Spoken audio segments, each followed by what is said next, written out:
ಎಲ್ರಿಗೂ ನಮಸ್ಕಾರ. ಕಾರ್ಕಳ ಬ್ಲಾಕ್ ಕಾಂಗ್ರೆಸ್ಸಿನ ವತಿಯಿಂದ ಇವತ್ತು ಕರೆದಿರುವಂತಹ ಈ ಪತ್ರಿಕಾಗೋಷ್ಠಿಗೆ ಆಗಮಿಸಿದ ಎಲ್ಲ ಡಿಜಿಟಲ್ ಮಾಧ್ಯಮದ ಪತ್ರಕರ್ತ ಮಿತ್ರರಿಗೆ ಬ್ಲಾಕ್ ಕಾಂಗ್ರೆಸ್ ಪರವಾಗಿ ಅತ್ಯಂತ ಪ್ರೀತಿಪೂರ್ವಕವಾದ ಸ್ವಾಗತವನ್ನು ಕೋರ್ತಾ ಇದ್ದೀನಿ. ಇವತ್ತಿನ ಪತ್ರಿಕಾಗೋಷ್ಠಿಯಲ್ಲಿ ನಾನು ಕಾರ್ಕಳ ಬ್ಲಾಕ್ ಕಾಂಗ್ರೆಸ್ ವಕ್ತಾರ ಪ್ರದೀಪ್ ಬೇಲಾಡಿ, ಅದೇ ರೀತಿ ಉಪಸ್ಥಿತರಿರುವಂಥವರು ವಿವೇಕಾನಂದ ಶೆಣೈ, ಇವರು ಕಾರ್ಕಳ ಪುರಸಭೆಯ ಮಾಜಿ ಸದಸ್ಯರು ಹಾಗೂ ಕಾರ್ಕಳ ಬ್ಲಾಕ್ ಕಾಂಗ್ರೆಸ್ಸಿನ ಪ್ರಧಾನ ಕಾರ್ಯದರ್ಶಿಗಳು, ಹಾಗೆ ಮತ್ತೊಬ್ಬರು ಅನಿಲ್ ಪೂಜಾರಿ ನೆಲ್ಲಿಗುಡ್ಡೆ, ಇವರು ಕಾರ್ಕಳ ಬ್ಲಾಕ್ ಕಾಂಗ್ರೆಸ್ಸಿನ OBC ಸೆಲ್ ಹಿಂದುಳಿದ ವರ್ಗಗಳ ಘಟಕದ ಅಧ್ಯಕ್ಷರಾಗಿದ್ದಾರೆ. ಹಾಗೆ ಸೂರಜ್ ಶೆಟ್ಟಿ ನಕ್ರೆಯವರು, ಇವರು ಕಾರ್ಕಳ ವಿಧಾನಸಭಾ ಕ್ಷೇತ್ರದ ಯುವ ಕಾಂಗ್ರೆಸ್ಸಿನ ಅಧ್ಯಕ್ಷರಾಗಿದ್ದಾರೆ. ಮತ್ತೊಬ್ಬರು ಸಂತೋಷ್ ದೇವಾಡಿಗರ್ ಅವರು, ಇವರು ರಾಜ್ಯ ಸರ್ಕಾರದ ಗ್ಯಾರಂಟಿ ಯೋಜನೆಗಳ ಅನುಷ್ಠಾನ ಸಮಿತಿಯ ಕಾರ್ಕಳ ತಾಲೂಕು ಸಮಿತಿಯ ಸದಸ್ಯರಾಗಿದ್ದಾರೆ. ಮತ್ತೊಬ್ಬರು ಮಂಜುನಾಥ್ ಜೋಗಿ ಅವರು, ಇವರು ಯುವ ಕಾಂಗ್ರೆಸ್ಸಿನ ಉಡುಪಿ ಜಿಲ್ಲಾ ಯುವ ಕಾಂಗ್ರೆಸ್ಸಿನ ಪ್ರಧಾನ ಕಾರ್ಯದರ್ಶಿಯಾಗಿ ತಮ್ಮ ಕರ್ತವ್ಯವನ್ನು ನಿರ್ವಹಿಸ್ತಾ ನಮ್ಮ ಜೊತೆಗೆ ಇವತ್ತಿನ ಪತ್ರಿಕಾಗೋಷ್ಠಿಯಲ್ಲಿ ಉಪಸ್ಥಿತರಿದ್ದಾರೆ.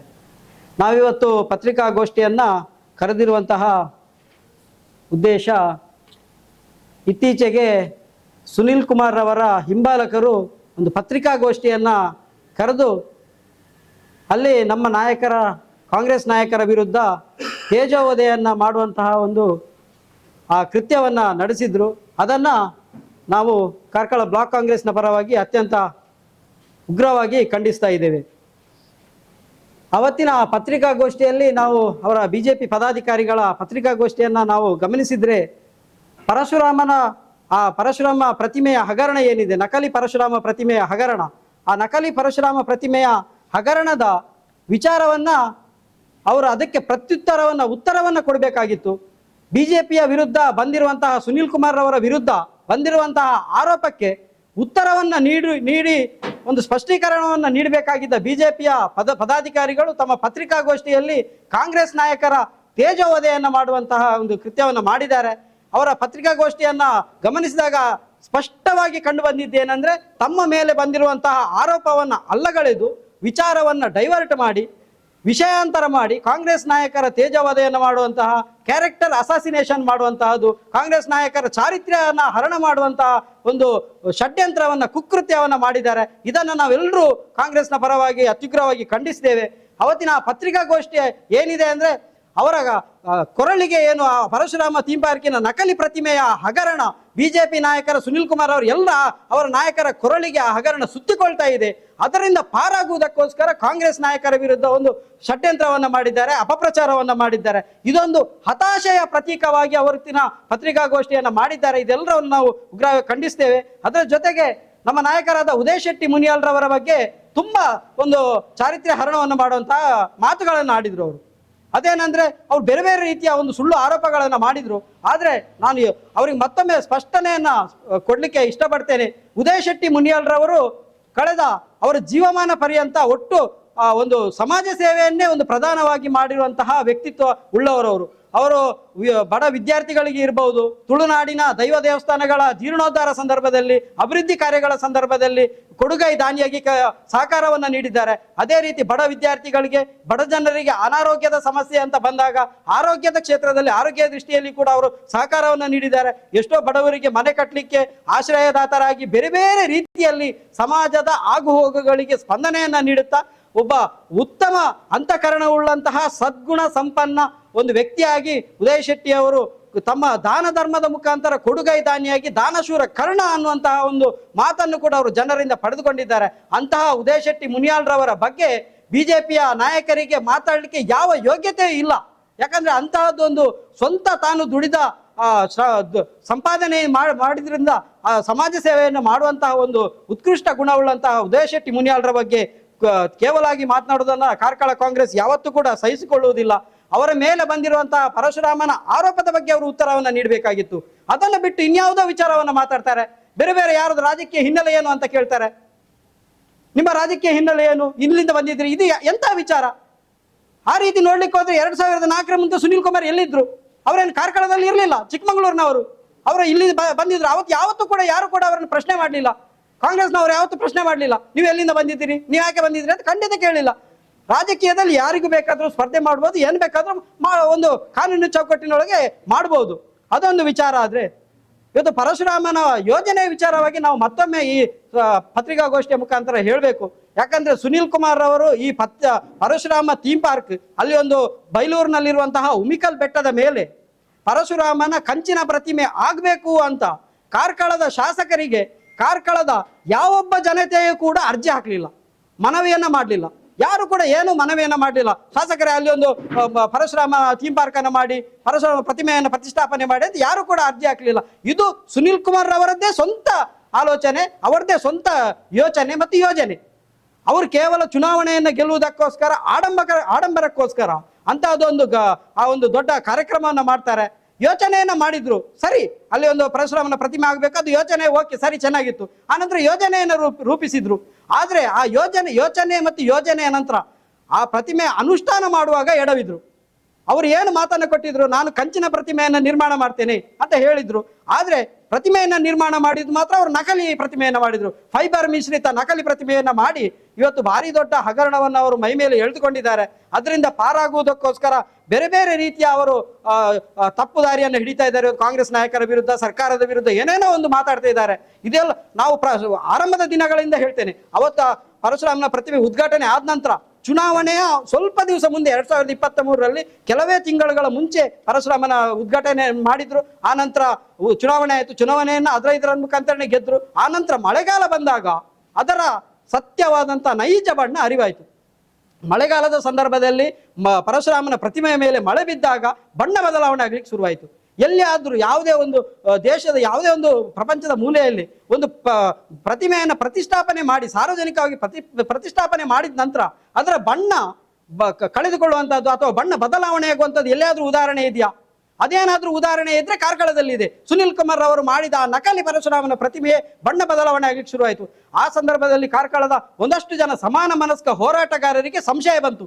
ಕಾರ್ಕಳದ ಜನತೆ ಮಾತಾಡ್ಲಿಕ್ಕೆ ಶುರು ಮಾಡಿದ್ರು, ಈ ಪ್ರತಿಮೆಯಲ್ಲಿ ನಕಲಿ ಇದೆ, ಇದು ಅಸಲಿ ಅಲ್ಲ, ಇದು ಕಂಚಿನದ್ದಲ್ಲ ಅಂತ ಜನರು ಮಾತಾಡ್ಲಿಕ್ಕೆ ಶುರು ಮಾಡಿದಾಗ ಒಂದಷ್ಟು ಜನ ಸಮಾನ ಮನಸ್ಕರು ಹೋರಾಟವನ್ನು ಮಾಡ್ತಾರೆ. ಅಲ್ಲಿ ಉಮಿಕಲ್ ಬೆಟ್ಟದ ಮೇಲೆ ಪ್ರತಿಷ್ಠಾಪನೆ ಮಾಡಿದ ಪರಶುರಾಮನ ಪ್ರತಿಮೆಯ ಪ್ಯೂರಿಟಿ ಚೆಕ್ ಮಾಡಬೇಕು ಅಂತ ಒಂದು 15 ಜನರ ತಂಡ ಕಾರ್ಕಳದ ತಾಲೂಕು ಆಫೀಸಿನ ಮುಂದೆ ಪ್ರತಿಭಟನೆ ಮಾಡ್ತಾರೆ. ಜಿಲ್ಲಾಧಿಕಾರಿಯವರಿಗೆ ಕಾರ್ಕಳ ಶಾಸಕ ಸುನೀಲ್ ಕುಮಾರ್ ಅವರಿಗೆ ಅವರು ಆಗ್ರಹವನ್ನ ಮಾಡ್ತಾರೆ, ಉಪವಾಸ ಸತ್ಯಾಗ್ರಹವನ್ನ ಮಾಡ್ತಾರೆ. ಅದರ ಪ್ಯೂರಿಟಿಯನ್ನ ಚೆಕ್ ಮಾಡಿ, ಅದರ ಪರಿಶುದ್ಧತೆಯನ್ನ ಚೆಕ್ ಮಾಡಿ, ನಮ್ಗೆ ಸಂಶಯ ಇದೆ, ಆ ಪ್ರತಿಮೆಯಲ್ಲಿ ನಕಲಿ ಇದೆ, ಅದು ಕಂಚಿನದಲ್ಲ ಅಂತ ಅವ್ರ ಆಗ್ರಹ ಆಗಿತ್ತು. ಅವತ್ತು ತಮ್ಮದೇ ಒಂದು ಕಚೇರಿಯಿಂದ ಕೂಗಳತೆ ದೂರದಲ್ಲಿ ಪ್ರತಿಭಟನಾಕಾರರು 15 ದಿವಸದಿಂದ ಉಪವಾಸ ಸತ್ಯಾಗ್ರಹವನ್ನು ಮಾಡಿದಾಗ ಸುನೀಲ್ ಕುಮಾರ್ ಯಾವತ್ತೂ ಕೂಡ ಒಂದು ದಿವಸನೂ ಕೂಡ ಅವರ ಹತ್ತಿರಕ್ಕೆ ಬರಲಿಲ್ಲ. ಪ್ರತಿಭಟನಾಕಾರರ ಹತ್ತಿರಕ್ಕೆ ಬಂದು ನಿಮ್ದು ಸಮಸ್ಯೆ ಏನಾಗಿದೆ ಅಂತ ಮನವಿಯನ್ನು ಕೇಳಲಿಲ್ಲ, ನಿಮ್ಮ ಏನು ಆಗ್ರಹ ಇದೆ ಅದನ್ನು ಕೇಳಲಿಲ್ಲ, ಹತ್ತಿರನೂ ಬರಲಿಲ್ಲ. ಆದ್ರೆ ಮೊನ್ನೆ ಇತ್ತೀಚೆಗೆ ನಡೆದ ಕಳ್ಳತನದ ಪರಶುರಾಮ ಥೀಮ್ ಪಾರ್ಕ್ ಅಲ್ಲಿ ನಡೆದ ಕಳ್ಳತನದ ಕೆಲವೇ ಕ್ಷಣದಲ್ಲಿ ಸುನೀಲ್ ಕುಮಾರ್ ಅವರು ತಮ್ಮ ಫೇಸ್ಬುಕ್ ನಲ್ಲಿ ಅದರ ಇದನ್ನ ಅಪ್ಲೋಡ್ ಮಾಡಿದ್ದಾರೆ, ಮಾಹಿತಿಯನ್ನು ಅಪ್ಲೋಡ್ ಮಾಡಿದ್ದಾರೆ. ಹಾಗಾದ್ರೆ ಕಾರ್ಕಳದ ಪೊಲೀಸ್ ಠಾಣೆಗೆ ಪ್ರಥಮ ವರ್ತಮಾನ ಮಾಹಿತಿ ಹೋಗೋಕ್ಕಿಂತಲೂ ಮುಂಚಿತವಾಗಿ ಸುನೀಲ್ ಕುಮಾರ್ ಅವರಿಗೆ ಅದರ ಕಳ್ಳತನದ ಮಾಹಿತಿಯನ್ನ ನೀಡಿದವರು ಯಾರು? ಸುನೀಲ್ ಕುಮಾರ್ ಅವರು ಏನು ಪೊಲೀಸ್ ಠಾಣೆ? ಮೊನ್ನೆ ಕೇಳಿದ್ರು, ನೀವೇನು ಪೊಲೀಸರೇ, ನೀವೇನು ಕಾನೂನು ರಕ್ಷಕರೇ ಅಂತ ಉದಯ್ ಶೆಟ್ಟಿ ಅವರು ಕೇಳಿದ್ರು. ನಾವು ಕೇಳ್ತಾ ಇದ್ದೇವೆ ಇವತ್ತು, ಸುನೀಲ್ ಕುಮಾರ್ ಅವರೇ ನೀವೇನು ಪೊಲೀಸ್ ಠಾಣೆ? ನಿಮ್ಮ ಫೇಸ್ಬುಕ್ ಏನಾದ್ರು ಪೊಲೀಸರ ಇದು FIR ಬರೆಯುವಂತ ದಾಖಲೆ ಪುಸ್ತಕವೇ? ನಿಮ್ಮ ಫೇಸ್ಬುಕ್ ನಲ್ಲಿ ಬರೆದಿದ್ದಾರೆ, ಕಥೆಯನ್ನು ಬರೆದಿದ್ದಾರೆ, ಈ ರೀತಿ ಕಳ್ಳತನ ಪೊಲೀಸ್ ಠಾಣೆಗೆ ಗೊತ್ತಾಗೋಕ್ಕಿಂತ ಮುಂಚೆ ಸುನೀಲ್ ಕುಮಾರ್ ಅವರಿಗೆ ಹೇಗೆ ಗೊತ್ತಾಯಿತು ಎನ್ನುವ ಸಂಶಯ ಇವತ್ತು ಕಾರ್ಕಳದ ಜನತೆಗೆ ಕಾಡ್ತಾ ಇದೆ. ಇದರ ಹಿಂದೆ ಭಾರಿ ದೊಡ್ಡ ಏನೋ ಒಂದು ಷಡ್ಯಂತ್ರ ಇದೆ, ಇದರ ಹಿಂದೆ ಏನೋ ಒಂದು ಮುಚ್ಚಿಡಲಿಕ್ಕೆ ನೋಡ್ತಾ ಇದ್ದಾರೆ ಎನ್ನುವಂತಹ ಒಂದು ವಿಚಾರವು ಅವರ ಫೇಸ್ಬುಕ್ನ ಪೋಸ್ಟ್ ನಲ್ಲಿ ಕಂಡು ಬರ್ತಾ ಇದೆ. ಉಮಿಕಲ್ ಬೆಟ್ಟದ ಬಗ್ಗೆ ಹೇಳಬೇಕಾದ್ರೆ, ಉಮಿಕಲ್ ಬೆಟ್ಟ ಇವತ್ತು ಅವರು ಆ ಪ್ರತಿಮೆಯನ್ನು ನಿರ್ಮಾಣ ಮಾಡಲಿಕ್ಕೆ ಏನು ಆಯ್ಕೆಯನ್ನು ಮಾಡಿದ್ದಾರೆ. ಆ ಉಮಿಕಲ್ ಬೆಟ್ಟದ ಐತಿಹ್ಯವನ್ನು ಅವರು ನೋಡಿದ್ದಾರೆ ಇಲ್ಲೋ ಗೊತ್ತಿಲ್ಲ. ಆದ್ರೆ ಅಲ್ಲಿನ ಸ್ಥಳೀಯರು ಹೇಳುವ ಪ್ರಕಾರ ಉಮಿಕಲ್ ಬೆಟ್ಟದ ಮೇಲೆ ಕೋಟಿ ಚೆನ್ನಯ್ಯರ ಪಾದದ ಕುರುಹು ಇದೆ. ಅಲ್ಲಿ ಕೋಟಿ ಚೆನ್ನಯ್ಯರಿಗೆ ಆರಾಧನೆಗಳಾಗ್ತಾ ಇತ್ತು. ಅಲ್ಲಿ ತುಳುನಾಡಿನ ದೇವರಿಗೆ ಆರಾಧನೆ ಆಗ್ತಾ ಇತ್ತು. ಅಂತ ಒಂದು ಆರಾಧನೆ ಆಗ್ತಾ ಇರುವಂತಹ ಆ ಸ್ಥಳವನ್ನ, ಕೋಟಿ ಚೆನ್ನಯ್ಯರ ಪಾದದ ಗುರುತಿರುವಂತಹ ಗುರುತನ್ನ ಇವರು ಒಡೆದು ಹಾಕಿದ್ದಾರೆ. ಈ ಒಡೆದು ಹಾಕಿದ ಪರಿಣಾಮವಾಗಿ ಇವತ್ತು ಎಲ್ಲ ಎಡವಟ್ಟುಗಳಿಗೆ ಕಾರಣ ಅಂತ ನಮ್ಗೆ ಅನಿಸ್ತಾ ಇದೆ. ಅದೇ ರೀತಿ ಅಲ್ಲಿ ಇನ್ನೊಂದು ವಿಚಾರ ಇದೆ. ಅವರ ಆರಂಭದ ದಿನಗಳಲ್ಲಿ ಅಲ್ಲಿ ಅದು ಪರಶುರಾಮ ಥೀಮ್ ಪಾರ್ಕ್ ಉದ್ಘಾಟನೆಗೆ ಕೆಲವೇ ದಿನ ಇರುವಾಗ ಸುನೀಲ್ ಕುಮಾರ್ ಅವರು ತಮ್ಮ ಕಚೇರಿಯಲ್ಲಿ ಮಾಧ್ಯಮಗೋಷ್ಠಿಯನ್ನು ಕರೀತಾರೆ, ಮಾಧ್ಯಮದ ಜೊತೆ ಮಾತಾಡ್ತಾರೆ. ಆ ವಿಡಿಯೋ ಕೂಡ ಈಗಲೂ ಇದೆ. ಆ ವಿಡಿಯೋದ ತುಣುಕು ಈಗಲೂ ಇದೆ. ಅವರು ಹೇಳ್ತಾರೆ ಇದು ಕಾರ್ಕಳದ ಪರಶುರಾಮ ಥೀಮ್ ಪಾರ್ಕ್ ಇದೊಂದು ಧಾರ್ಮಿಕ ಕ್ಷೇತ್ರ ಎನ್ನುವಂತ ಒಂದು ಅವತ್ತು ಆ ವಿಚಾರವನ್ನು ಅವರು ಹೇಳಿದ್ರು. ಆ ನಂತರ ಧಾರ್ಮಿಕ ಕ್ಷೇತ್ರ ಅಂತ ಹೇಳಿದ್ದಾರೆ, ಅಲ್ಲಿ ಭಜನೆಗಳಾಯ್ತು, ಶಂಖನಾದಗಳಾಯ್ತು, 500 ಜನ ಬಂದು ಶಂಖದ ಉದ್ಘೋಷ ಆಯ್ತು, ಎಲ್ಲವೂ ಆಯ್ತು. ಆದ ನಂತರ ಆ ಸಂದರ್ಭದಲ್ಲಿ ಅವರು ಧಾರ್ಮಿಕ ಕ್ಷೇತ್ರ ಅಂತ ಹೇಳಿದ್ರು. ಆ ನಂತರ ಏನು ಅವರ ಅಸಲಿ ಬಣ್ಣ ಗೊತ್ತಾಯ್ತು, ಅದು ಪರಶುರಾಮ ಪ್ರತಿಮೆ ಅಸಲಿ ಅಲ್ಲ ನಕಲಿ ಅಂತ ಗೊತ್ತಾಯ್ತು. ಸೊಂಟದ ಮೇಲ್ಭಾಗದ ಪರಶುರಾಮನ ಪ್ರತಿಮೆ ಕಳುವಾಯ್ತು. ಆ ನಂತರ ಇವರು ಹೇಳಿದ್ರು ಇದು ಪ್ರವಾಸಿ ತಾಣ. ಜನರು ಕಾರ್ಕಳದ ಜನತೆ ಆರೋಪ ಮಾಡಿದ್ರು, ಅವರ ಮೇಲೆ ಆರೋಪ ಮಾಡಿದಾಗ ಹೇಳಿದ್ರು ನೀವು ನಮ್ಮ ಧಾರ್ಮಿಕ ನಂಬಿಕೆಗೆ ಧಕ್ಕೆಯನ್ನ ತಂದಿದ್ದೀರಿ, ನಮ್ಮ ನಂಬಿಕೆಗಳಿಗೆ ನೀವು ಹಾನಿಯನ್ನ ಮಾಡಿದ್ದೀರಿ ಅಂತ ಶಾಸಕರ ಮೇಲೆ ಕಾರ್ಕಳದ ಜನತೆ ಆರೋಪ ಮಾಡಿದಾಗ ಇವರು ಆ ಆರೋಪದಿಂದ ತಪ್ಪಿಸಿಕೊಳ್ಳುವುದಕ್ಕೋಸ್ಕರ ಇದು ಪ್ರವಾಸಿ ತಾಣ ಅಂತ ಕರೆದ್ರು. ಅಲ್ಲಿ ಚಪ್ಪಲಿ ಹಾಕೊಂಡು ಹೋಗ್ಬೋದು ಅಂತ ಹೇಳಿದ್ರು. ಚಪ್ಪಲಿ ಹಾಕೊಂಡು ಹೋಗುದಾದ್ರೆ ಇಲ್ಲಿ ಮಂತ್ರಘೋಷ ಯಾಕೆ ಆಗ್ಬೇಕಿತ್ತು, ಅಲ್ಲಿ ಶಂಖನಾದ ಯಾಕೆ ಮಾಡ್ಬೇಕಾಗಿತ್ತು, ಅದು ಪ್ರವಾಸಿ ತಾಣ ಅಂತ ಯಾಕೆ ಮಾಡ್ಬೇಕಾಗಿತ್ತು? ಒಂದು ವೇಳೆ ಅದು ಪ್ರವಾಸಿ ತಾಣವೇ ಆಗಿದ್ರೆ, ಸುನೀಲ್ ಕುಮಾರ್ ಅವರ ಪ್ರಕಾರ ಆ ಪರಶುರಾಮ ಥೀಮ್ ಪಾರ್ಕ್ ಪ್ರವಾಸಿ ತಾಣವೇ ಆಗಿದ್ರೆ ಅಲ್ಲಿ ಪರಶುರಾಮರ ಆ ಚಿತ್ರದ ಪರಶುರಾಮರ ಕಾಲಬುಡದಲ್ಲಿ ತುಳುನಾಡಿನ ದೈವ ದೇವರುಗಳನ್ನು ಯಾಕೆ ಹಾಕಿದ್ರು? ತುಳುನಾಡಿನ ದೈವ ದೇವರುಗಳು ಪರಶುರಾಮನ ಪಾದದ ಕೆಳಗೆ ನಮಸ್ತೆ ಮಾಡುವಂತಹ ಒಂದು ಬೇಡಿಕೊಳ್ಳುವಂತಹ ಅದೊಂದು ದಯನೀಯ ಒಂದು ಚಿತ್ರಣ ಬರುವಂತಹ ಒಂದು ಚಿತ್ರಣವನ್ನು ಅಲ್ಲಿ ಯಾಕೆ ಹಾಕಿದ್ರು? ಅದು ಪ್ರವಾಸಿ ತಾಣ ಆಗಿದ್ರೆ ನಮ್ಮ ತುಳುನಾಡಿನ ದೈವ ದೇವರುಗಳು ಅಷ್ಟೊಂದು ಇವರಿಗೆ ತ್ರಾಸರಾಗಿಬಿಟ್ರೆ ನಮ್ಮ ತುಳುನಾಡಿನ ನಾನೀಗ ಮೊನ್ನೆ ನಡೆದ ಬಿಜೆಪಿಯ ಪತ್ರಿಕಾಗೋಷ್ಠಿಯಲ್ಲಿ ಮಹಾವೀರ ಹೆಗ್ಗಡೆ ಅವರು ಮಾತಾಡಿದ ಬಗ್ಗೆ ಅವರಲ್ಲಿ ಒಂದು 2 ಪ್ರಶ್ನೆ ಕೇಳಲು ಇಚ್ಛಿಸ್ತೇನೆ. ಮೊದಲನಾಗಿ ಅವರು ನಮ್ಮ ನಾಯಕರಿಗೆ ನಿಮ್ಮ ಕಾಲುಗಳು ಎಲ್ಲಿತ್ತು, ಮೊದಲು ಎಲ್ಲಿತ್ತು, ಈಗ ಎಲ್ಲಿ ಉಂಟು ಅಂತ ಒಂದು ಪ್ರಶ್ನೆಯನ್ನು ಮಾಡಿದ್ದಾರೆ. ಮಹಾವೀರ ಹೆಗ್ಗಡೆ ಅವರೇ, ನಾನು ನಿಮಗೆ ಈ ಮೂಲಕ ಪ್ರಶ್ನೆ ಕೇಳುವುದಂದ್ರೆ, ನಿಮ್ಮ ಕಾಲಲ್ಲ, ಇದಕ್ಕಿಂತ ಮೊದಲು ನಿಮ್ಮ ದೇಹ ಎಲ್ಲಿತ್ತು ಅಂತ ನೀವು ಸ್ಪಷ್ಟನೆ ನೀಡಬೇಕಾಗ್ತದೆ. ನೀವು JDS ಅಲ್ಲಿ ಪಂಚಾಯತ್ ಸದಸ್ಯರಾಗಿ APMC ಅಧ್ಯಕ್ಷರಾಗಿ ಬಿಜೆಪಿಗೆ ಸೇರಿಕೊಳ್ಳುತ್ತೀರಿ. ಬಿಜೆಪಿ ಸೇರಿಕೊಳ್ಳುತ್ತಿದ್ದಂತೆ ನಿಮಗೆ ಉಳಿದೆಲ್ಲ ಕಾರ್ಯಕರ್ತರು, ತುಂಬಾ ಕೆಲಸ ಮಾಡಿರುವಂತ ಕಾರ್ಯಕರ್ತರನ್ನು ಬಿಟ್ಟು ನಿಮ್ಗೆ ಅಧ್ಯಕ್ಷ ಸ್ಥಾನವನ್ನು ನೀಡ್ತಾರೆ. ಅದಕ್ಕೆ ನೀವು ಯಾವ ತಂತ್ರ ಉಪಯೋಗಿಸಿದ್ದೀರಾ ಅಂತ ನೀವು ಸ್ಪಷ್ಟನೆ ನೀಡಬೇಕಾಗ್ತದೆ ಬಿಜೆಪಿಯ ಕಾರ್ಯಕರ್ತರಿಗೆ. ಅದನ್ನು ನೀವು ಮೊದಲು ನೀಡಿ, ನಿಮ್ಮ ಬಟ್ಟಲನ್ನು ನೀವು ಮೊದಲು ನೋಡಿ ಅಂತ ನಾನು ಈ ಮೂಲಕ ನಿಮ್ಗೆ ತಿಳಿಸ್ಲಿಕ್ಕೆ ಇಷ್ಟಪಡ್ತೇನೆ. ಹಾಗೆ ಇನ್ನೊಂದು ಮಾತು ಹೇಳಿದ್ರು ನಮ್ಮ ನಾಯಕರಿಗೆ, ನೀವು ಬಾಯಿ ಮುಚ್ಕೊಂಡು ಕೂತ್ಕೋಬೇಕು ಅಂತ. ಮಹಾವೀರ ಹೆಗ್ಗಡೆ ಅವರೇ, ನಿಮ್ಗೆ ವೆರಿ ಕ್ಲಿಯರ್ ಆಗಿ ನಾನು ಹೇಳ್ತೇನೆ, ಬಾಯಿ ಮುಚ್ಕೊಂಡು ಕೂತ್ಕೊಳ್ಳಿಕ್ಕೆ ಇದು ಪ್ರಜಾಪ್ರಭುತ್ವ, ಇದೇನು ಹಿಟ್ಲರ್ ಆಡಳಿತ ಅಲ್ಲ ಅಥವಾ ರಾಜ ಆಡಳಿತ ಅಲ್ಲ. ನಿಮ್ಗೆ ವೆರಿ ಕ್ಲಿಯರ್ ಆಗಿ ಹೇಳ್ತೇನೆ, ನೀವು ಈ ತರ ಮಾತಾಡೋದು ಸರಿಯಲ್ಲ.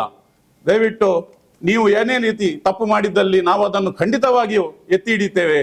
ನಮ್ಮ ಕರ್ತವ್ಯವನ್ನು ನಾವು ಯಾವತ್ತು ಮಾಡ್ತೇವೆ. ಬಾಯಿ ಮುಚ್ಕೊಂಡು ಕೂತ್ಕೊಳ್ಳಿಕ್ಕೆ ನೀವು ನಮ್ಗೆ ಹೇಳುವ ಅಗತ್ಯ ಇಲ್ಲ ಅಂತ ಈ ಮೂಲಕ ನಿಮ್ಗೆ ಸ್ಪಷ್ಟಪಡ್ತಾ ಇದ್ದೇನೆ. ಹಾಗೆ ಪರಶುರಾಮನ ಮೂರ್ತಿ ಸಂಪೂರ್ಣವಾಗಿ ನಕಲಿ ಅಂತ ಜಗಜ್ಜಾಹೀರಾಗಿ ಬಹಿರಂಗ ಆಗಿದೆ. ಒಂದು ಮೂರ್ತಿಯ 2 ಕಾಲುಗಳು ಉಮಿಕಲ್ ಬೆಟ್ಟದ ಮೇಲೆ ಇದೆ. ಅದೇ ರೀತಿ ಇನ್ನೂ 2 ಕಾಲುಗಳು ಬೆಂಗಳೂರಿಂದ ಬಂದಂತೂ ಸ್ಟೇಷನ್ ಅಲ್ಲಿದೆ. ಹಾಗಾಗಿ ಯಾರು ಅದರ ಬಗ್ಗೆ ಸ್ಪಷ್ಟನೆ ನೀಡುವ ಅವಶ್ಯಕತೆ ಇಲ್ಲ. ಅದು ನಕಲಿ ಎಂದು ಇಡೀ ಜಗತ್ತಿಗೆ ಬಹಿರಂಗ ಆಗಿದೆ. ಹಾಗಾಗಿ ನೀವು ಮೊದಲು ಅದನ್ನು ಒಪ್ಪಿಕೊಳ್ಳಿ. ಹೌದು, ನಾವು ಎಲೆಕ್ಷನ್ಗೋಸ್ಕರ ನಕಲಿ ಮೂರ್ತಿಯನ್ನು ಇಟ್ಟು ಎಲೆಕ್ಷನ್ ಅನ್ನು ಗೆದ್ದು ಬಂದ್ವಿ, ಈಗ ನಮ್ಗೆ ಏನು ಮಾಡ್ಲಿಕ್ಕೆ ಆಗ್ತಾ ಇಲ್ಲ, ನಾವು ತಪ್ಪು ಒಪ್ಪಿಕೊಂಡಿದ್ದೇವೆ, ಇದುವರೆಗೆ ನಾವು ಹೇಳಿ ಬಂದದ್ದು ಎಲ್ಲವೂ ಸುಳ್ಳು ಅಂತ ನೀವು ಒಮ್ಮೆ ಒಪ್ಪಿಕೊಳ್ಳಿ. ಮತ್ತೆ ಮುಂದಿನದು ನಾವು ಖಂಡಿತವಾಗ್ಲೂ ಅದಕ್ಕೆ ಏನಾಗ್ಬೇಕು ಅದನ್ನೆಲ್ಲ ಮಾಡಿ ಅದನ್ನು ಸರಿಪಡಿಸಲಿಕ್ಕೆ ಒಟ್ಟಾಗಿ ಹೋಗುವ. ನೀವು ಒಪ್ಪಿಕೊಳ್ಳಬೇಕು, ಮೊದಲು ನೀವು ಒಪ್ಪಿಕೊಳ್ಳಬೇಕು. ಇಡೀ ಜಗಜ್ಜಾಹೀರಾದಂತ ಸುದ್ದಿಯನ್ನು ನೀವು ಒಪ್ಪಿಕೊಳ್ಳಿ. ನಾವು ಇದುವರೆಗೆ ಹೇಳ್ತಾ ಬಂದದ್ದು ಎಲ್ಲವೂ ಸುಳ್ಳು ಅಂತ ನೀವು ಒಪ್ಪಿಕೊಳ್ಬೇಕು. ಹಾಗೆ ಒಪ್ಪಿಕೊಂಡ ಮೇಲೆ ಎಲ್ಲರೂ ಸೇರಿ ಅದು ಹೇಗೆ ಆಗ್ತದೆ, ಎಲ್ಲರೂ ಸೇರಿ ಅದನ್ನು ಮುಂದೂಡಿಸಿಕೊಂಡು ಹೋಗುವ ಅಂತ ಹೇಳ್ತಾ ಈ 2 ಮಾತುಗಳನ್ನು ಮುಗಿಸ್ತೇನೆ.